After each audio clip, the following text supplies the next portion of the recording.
Conservative Fox News anchor Sandra Smith challenged Democratic Congressman Ro Khanna to defend President Biden's right to take credit for the 14 million jobs which have been created on his watch. And Ro Khanna did not disappoint. But before we unpack all that, if you haven't yet, please hit that like, subscribe, and the alert bell. All right, folks, so as we've discussed in previous videos, it is imperative that we debunk the myth persuasively that the Democratic Party are worse stewards of the economy than the Republican Party, because it's simply not true. The Democrats are, in fact, better stewards of the economy on most major metrics and have been for decades. But the public perception is the exact opposite. And even though facts are on our side, feelings actually matter more because feelings are how people vote. So we have to persuasively convey the data. Which brings us to the Fox Propaganda Network. Now, they're usually very reluctant to talk about, President Biden's economic successes. And if they do talk about it, they do everything in their power not to give him credit for it. And they're the most popular news network in the country. So this situation is relatively rare. They actually have somebody on hand who is, they're conducting an interview with. And it's Congressman Ro Khanna, a progressive Democrat, who takes the data and persuasively makes the case. And when the Fox Propaganda Network challenges him, okay, I want you to name policy. What has Biden actually done? Why does he deserve credit for these 14 million jobs? Ro Khanna came with the receipts. The job creation is at a record high. Let's just look at some basic facts. Since the president has come into office, almost 14 million jobs created. Now, 70% of those are jobs that were recovered. Can I just get in there? Because I try not to interrupt, but created is a very interesting word. Can you tell me what specific policy under this president created those jobs? Yes, I actually can. The American Rescue Plan, which put in money into infrastructure and into helping people stay employed in small businesses. The infrastructure bill, which has led to a boom in construction jobs. The CHIPS Act, which has led to a boom in manufacturing. The reason I ask is because a lot of that was a rebound from the COVID pandemic, correct? 70% of those jobs were recovered from the COVID pandemic. I'm acknowledging that. But here's the point. It was recovered within 2 years because of the American Rescue Plan. We could have been in a Great Depression. Give the president credit for the recovery and the creation of new jobs. Okay. And the reality is that this was the policy of the American Rescue Plan, of the CHIPS Act, of the infrastructure, of the Inflation Reduction Act. 4% unemployment used to be considered full employment in this country. The inflation in this country at 3.7% is less than inflation anywhere else in the world.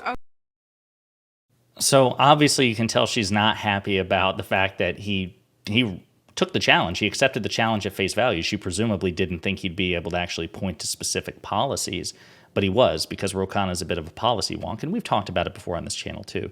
Listen, to be clear, the president of the United States, Republican or Democrat, Joe Biden, Donald Trump, George Bush, Barack Obama, all the way back to President Washington, obviously they're the most powerful person in the country, the most powerful person on the planet, but it's not like they single-handedly create the good or bad circumstances that happen on their watch and that they leave for their successor, right? And that includes President Biden. But to be clear, we can actually point to policies and initiatives and efforts by the Biden administration which have helped create the jobs, the 14 million jobs in the past 2 years, through almost 3 years. Now, Ro Khanna mentioned the American Rescue Plan, which was the first major piece of legislation to come out of the Biden administration. And it was a completely partisan bill in the sense that no Republican voted for it. But Moody's Analytics and other financial firms analyzed the effect of the American Rescue Plan a year out, and they found that it actually accelerated American economic recovery.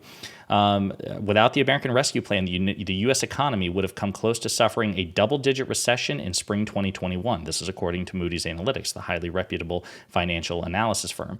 The ARP is responsible for adding well over 4 million more jobs in 2021, and the economy is currently on track to recovering all jobs lost in the pandemic by the second quarter of this year. If there had been no American Rescue Plan, it would have taken another year for the economy to recover all of those jobs. Okay, and this was written in early 2022, and it turns out that they were relatively correct. We reached pre-pandemic level employment in September 2022. Okay, so we recovered all the lost jobs that were lost, by the way, under Donald Trump and the Trump administration.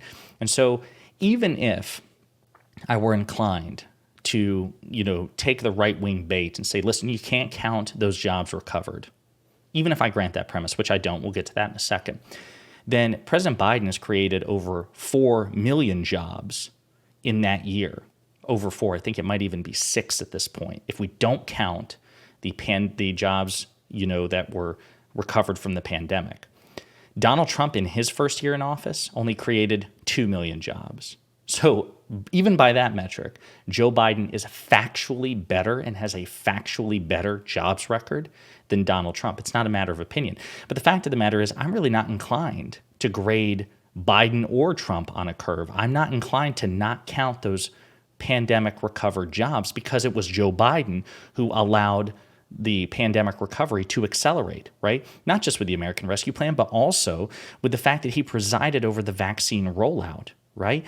When Donald Trump left office, he basically had some vaccines manufactured, but no federal cohesive plan to coordinate the effort. Joe Biden came into office and created a plan. He coordinated the vaccination rollout. He doubled, I think he wanted 100 million shots in 100 days. He doubled that. He got 200 million vaccinations in 100 days, and the vaccine allowed the economy to open up safely. That's Joe Biden. Joe Biden gets credit for that. But as we've discussed, the data has always been on our side. The October jobs report, 150,000 jobs were added, 14 million jobs added since Biden took office, 21 straight months of unemployment below 4%. Now, fact checkers or community notes rather, on Twitter tried to undermine it. The graph is statistically accurate but contextually misleading as it ignores the impact of the massive and temporary COVID-driven job losses and recovery. Okay, but as Democratic Difference points out, and it's a good account to follow because it tracks economic data and compares it from Republican to Democrat. Again, it doesn't matter. Even if, for those seeing White House posts with community note below it, be aware that the note falsely claims that using monthly averages is a mathematical trick. It's actually it's the standard way to show apples to apples comparisons of presidencies of different lengths. But if Elon prefers totals, then Biden still comes out ahead. There's no way to slice this any other way. I'll also point out that people might complain about the October jobs report because it did underperform. Typically, President Biden's job growth reports each month exceed expectations, right? They expect 200,000, it's 230,000 that we actually add, et cetera, and so forth. This time, we expected about 180,000, and the economy only brought in 150. So we're starting to see a bit of cool off, right? Which is what economists wanted in the first place. They wanted the job market to cool off a bit. And as people point out, that much of the reduction, the job total reflects a $35,000 job decline in the manufacturing sector. Those are accounted for the UAW strike, specifically 33,200 jobs lost in the motor vehicles and parts industry. Those declines were largely attributed to strike activity of striking union workers, okay? So again, no matter how you slice it, the data is pretty evident.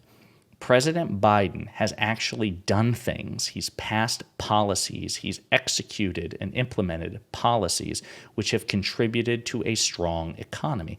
It's very rare. Very few people could point to, for example, the Trump administration. There was a time that the economy under the Trump administration was relatively strong. But for the most part, those were mere continuations of Obama-era economic trends. Very few people, I don't know of anybody, who can actually point to a substantive policy passed by the Trump administration which contributed to any of it. Maybe I'm wrong, but I haven't seen it from conservatives. Meanwhile, those of us on the left, those of us who support the Democrats as political proxies, we can actually point to stuff that Joe Biden and the Democrats have done materially to contribute to this situation. So to me, it's an argument that it's kind of like shooting fish in the barrel. But the challenge is, again, persuading people, getting those facts out there with the argument, because the perception is that Republicans are better stewards of the economy. And that's huge as we head into a 2024 election. Joe Biden needs every advantage he can get. And when the facts are on his side, which they clearly are for the most part, it's our duty, it's the duty of you and me to persuasively make the case to others. Listen, Joe Biden is actually better for the economy. It's not to say that he's perfect. It's not to say the Democrats are perfect. But if your vote is a risk, if your vote is a gamble, if your vote is a bet, then probabilistically speaking, if you want a stronger economy, you should vote blue in November, no matter who.